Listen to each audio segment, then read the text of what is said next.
Gata. So he mentioned the word ass that's brought up 150 times in the Bible, and I know Jeremy loves this.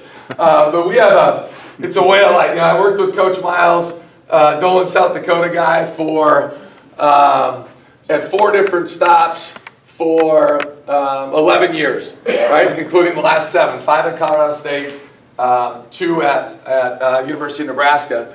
And that was always our mantra, is that we have to have a Gata mentality.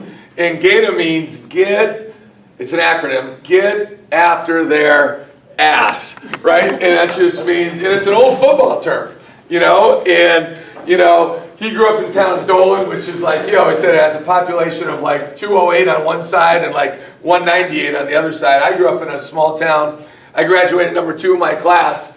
There were 18 of us, right? It's like, you know, in the college things where you fill out, are you in the top 10%? I was number 2 and I couldn't get in the top 10%. I don't know, like, life isn't fair sometimes. But, you know, it's an old football term, and really it's a way of life. It's something that we've always tried to adopt. I'm not sure that we have the most talented team in the world, but what we do have is a bunch of guys that have really bought in and really want to work. And they really have, our guys have a never say die attitude.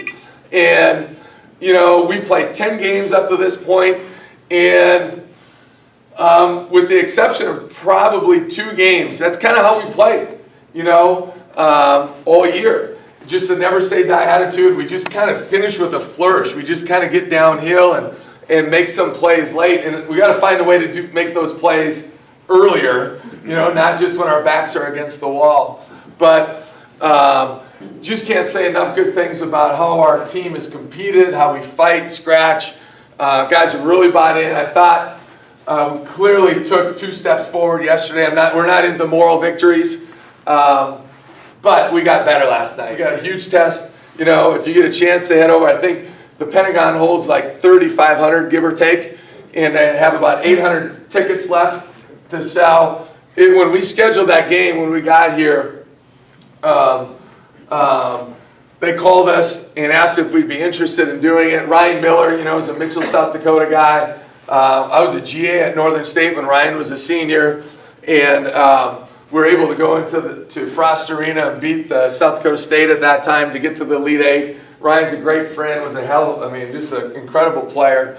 And I think that's how it kind of all worked out. And what a great opportunity to play UNLV, a school with such great brand. They have a brand name, they have great name recognition around the country, rich basketball tradition. So what an awesome week for the South Dakota Coyotes to be able to play at Creighton with their tradition of basketball, and now be able to bring in a school like that to the state of South Dakota, where all of our fans can get out and see our brand and our product and hopefully support our players to the max that way. So we're super excited about that. I really enjoy this group of guys. We've been, you know, our season's been, I guess you could say our season's been a little bit like a NASCAR race. Like, I mean, people are tuning in to see the finish, but sometimes they're tuning in to see the crash too.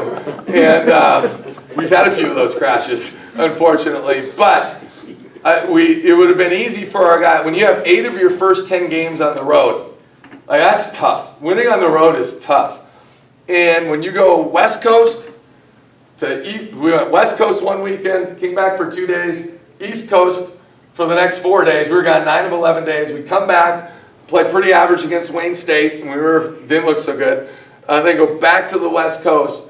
Like, sometimes in losing, you just, you know, you get a pity party, right? And we just told our guys, like, guys, there's 31 games in the regular season. And, I mean, it's a heavyweight fight. It's a 15-round fight.